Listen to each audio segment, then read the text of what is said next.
pārdomas par nopietnību, to, kad mums ir jākļūst nopietniem savā došanā, savos resursos, savās kapacitātēs, savās vietās, lietās, visādā veidā. Un pāri visam tas sākās ar Dievu pieaušanu, vai mēs varam pateikt ar nopietnu pieeju pie Dieva, nopietnu attieksmi pie Dieva. Jo tā nopietna attieksme ir gudrības sākums, tā saviem vārdiem pārfrāzēt. Un tas liek tā diezgan mobilizēties un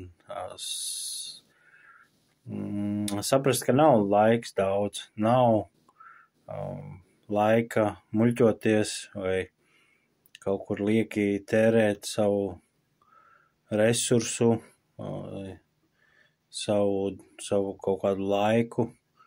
Cik svarīgi, ka mēs pirmkārt dzeramies pēc debesu valstības, ka mēs investējamies viņā, gan finansiāli, gan ar rokām, ar kājām, gan ar visu būtību, ja ir ar biznesu un biznesa domāšanu, kā mēs varam pēc iespējas vairāk iegūt lietas, lai varam attīstīt misiju, lai mēs varam izsūtīt misionārus, lai mēs varam ekipēt draudzes, draudžu vadītājus, un kā mēs varam kļūt aizvien lielāki devēji, jo Dievs sver sirdis. Salmans bieži par to norāda, kad Dievs sver sirdis, kad mums ir jāskatās nevis uz ko visi citi vai ko citas draudzes dara vai nedara, bet ko tu dari, ko tu specifiski veids, lai misija, lai dievdarbs, lai tava valstības alga vairotos, lai viņa veidotos, vai tu strādā nopietni pie raksturu, jo raksturu tu mantos, raksturam ir nākamā godība. Tev humora izjūta, ne? Tām ir nākamā godība, tavs draudzības, kurās tu investē. Ja viņi ir Kristū, tad tam ir nākamā godība. Cik nopietni mēs pieejam šīm lietām. Jā, arī nopietni vajadzīgs veselībai pieeja, bet tā ir tāda, kā Pāvils saka, maz kam der, jo miesa, viņa ir vajadzīga, viņa ir svarīga, kamēr mēs esam šeit, lai mēs varam funkcionēt, lai mēs varam pacelt, lai mēs varam nest, lai mēs varam darīt, ne? Bet viņa, ja pastamies mūžības kontekstā, nav viņai milzīga vērtība, teiksim tā. Viņai ir savu funkciju, ir savu vietu, teiksim tā, bet viņa nav, ka tur jāpārkačājās vai, es nezinu, jābūt ar sešpakām. Tas viss ir lieki, jo to laiku, ko tu tur pavad zālēs, tu varētu investēt misijā, tu varētu investēt cilvēkos.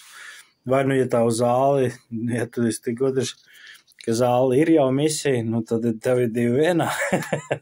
Tad tu esi izvēlējies nevis virtuvi, bet viesistaba, ne? Marta un Marija. Viena šeptējās pa virtuvi un pārmet otrai, kāpēc viņa nenāk palīgā. Turpretī Kristus saka, viņai netiks atņemt. Un tāpat es sapratu par misiju un misionāriem. Liekas, ka, kā mēs taču visi nekļūsim, ne? Tagad pēkšņi par misionāriem un braukāsim visi misijās un viss notiksies. Cik skaista pasaule, ne? Mēs saprotam, ka visi to nevar. Visiem nav tas dots. Ja mēs visi ņemam dalību, vai finansiāli, vai ar lūgšanu, vai ar labu vārdu, vai ieteikumu, vai kā savādāk, tur nav vispār jautājums, ne? Bet vai visi būs viesistabā ar Kristu sēdēs un investēs tikai 100%? Nē, tā kā tas, man liekas, arī tā labi, jo cilvēcīgi liekas negodīgi. Kā, bet tur ir savs nianses. Jā, tā kā būsim nopietni visās savās dzīves sfērās un meklēsim aizvien ciešāk Dievu, tuvosimies viņam, padosimies viņam, iegrimsim viņā, ja, un tad arī viss pakārtosies. Būsim čakli darbinieki, čakli Dievu meklētāji. Jā, šalam.